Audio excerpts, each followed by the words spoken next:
Yes!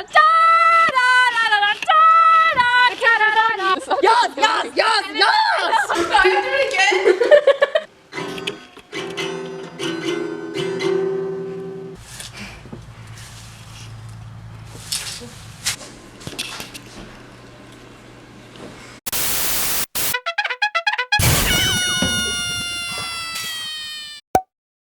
Welcome to the World History Edition of the Gillian Show! Today we're going back in time to teach you about the Tang and Song dynasties. You're gonna learn all about their culture and what it was like to live back then. Hello and welcome to Jilly Ballin's mini game show. Today our contestants are Sidekick Gangster 1. It's not about the money, money, money. Our second contestant is Random Chinese Citizen. 오빤 강남 스타일 강남 스타일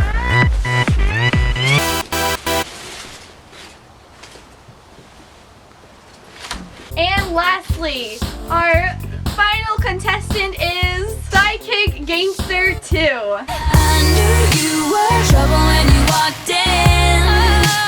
Today, I am going to ask these contestants 4 questions about the China dynasty and its influences. If you know the answer to the question, clap your hands like this.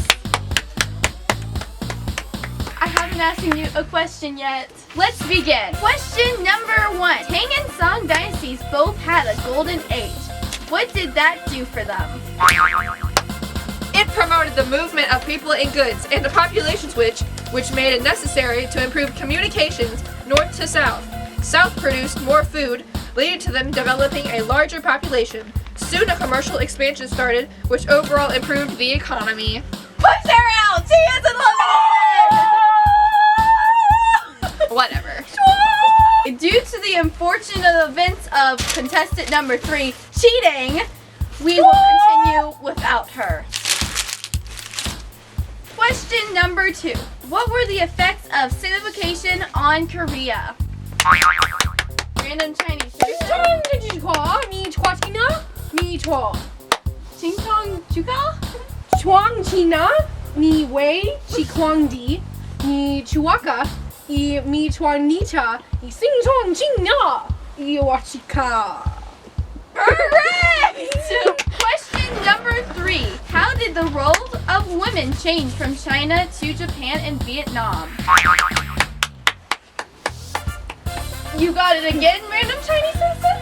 起王，一亲王的拿，一进窗进窗，一穿尼拿。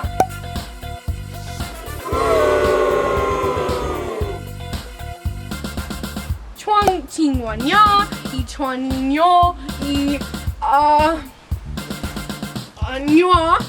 起拿。 Correct!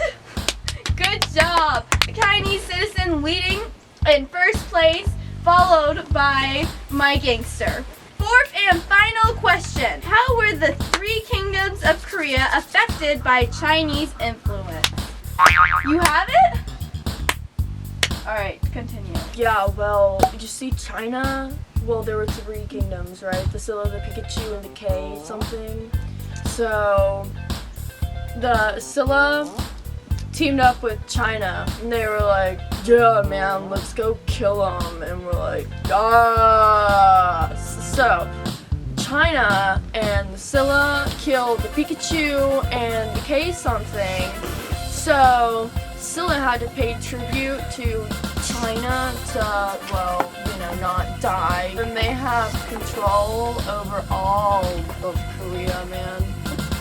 Now, the results are Random Chinese citizen in first place, followed by the gangster in second. Congratulations, Random Chinese citizen from the Song Dynasty. Are you tired of sitting on the ground? Does it mess up your cool outfit? Well, worry no more. The Tang Dynasty has just developed the breathtaking, life-changing, and extremely comfy chair. This world-altering invention is the perfect addition to any home. It comes in many shapes, colors, and styles that will blow your mind. Get out your fancy paper money and go buy your own chair today. Good evening, this is Charlotte Holmes, and today I would like to welcome Keanu Reeves to speak with us about his new movie. Keanu, can you tell us about your character? How exactly does his journey support the title of the movie? My character was a bandit at a young age, so because of that, he fended for himself. He doesn't know his name because, parents abandoned him, etc., etc. He was really lonely, so as he was growing up, he called himself Hui, and it translates to clever in Chinese. And what's ironic is that he never went to school. He was just street smart. Yeah, but despite him not being educated, he's kind of like a trickster with all his street smartness. But I also heard that your character doesn't age? Yes, that is what makes the movie possible. He stopped aging around his mid-30s, and that's why, he's such a loner. Okay, so how exactly does the movie's exposition play out? I play as this con artist that was born in the Han Dynasty, but because of my background, I traveled around the different warring states that were trying to take over the rule of China. After some time, there was this noble that came to power named Wendy, and he accumulated enough power to make an army that took over the Chen Kingdom, and the Sui Dynasty was born. My character joined Wendy's armies and hopes to leave his crappy lifestyle. So you go through several different time periods throughout the post-classical China. Where exactly does your adventure lead you after your army endeavors? Well, the Sui Dynasty ended because of Wendy's son Yang Di. What's funny is that Wendy was murdered by Yang Di, and then Yang Di gets murdered by his own administration, which, Anyway, Duke Li Wan then takes over and starts the Tang Dynasty, and, that starts the next part of my adventure. Who do you pose as next? I then pose as the son of Empress Wu, who is a Buddhist activist. She also killed all of my siblings except me. Your mom is a wacko. She needs serious help.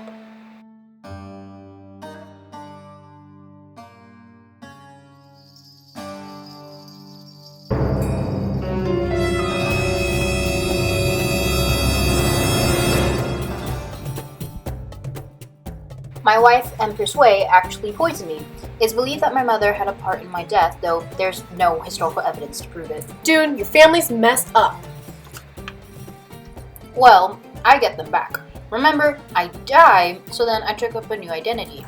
I became a prince who takes my wife, Empress Wei's power by leading a revolt into her palace. His name is Emperor Shuangzang.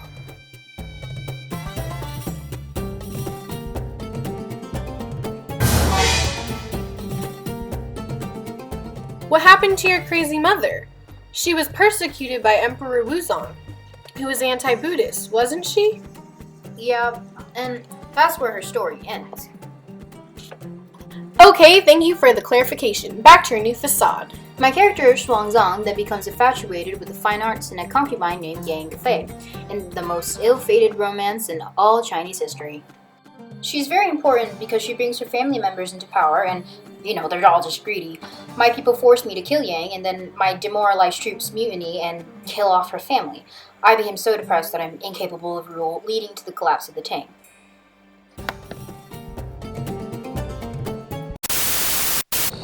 Welcome to the History Channel. Today's segment is on the rise to power of the Song Dynasty. I'm your host, Anika Duffelbag.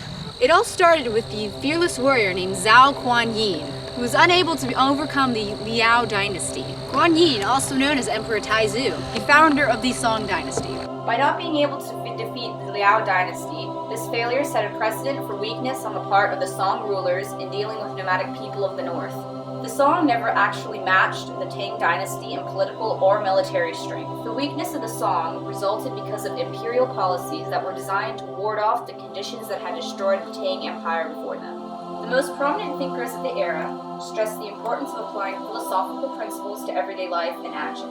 These Neo-Confucians believed that cultivating personal morality was the highest goal for all humans. As the Song dynasty was slowly declining, Wang Anshi tried to ward off the impending collapse of the dynasty by introducing reforms. But these reforms did not last forever, and nomadic invasions drove the Song dynasty to the south, a dynasty that lasted for 150 years. Thank you for joining me this evening to learn more about the history of the Song Dynasty. See you next time! Man, this rock is not as sharp as it used to be. Have you used a new straight sword? What are those? A new invention used to create clean, strong cuts faster than ever. Really? That's so helpful. Side effects may include intense bleeding, severed limbs, and decapitation. Ask your physician if a straight sword is right for you.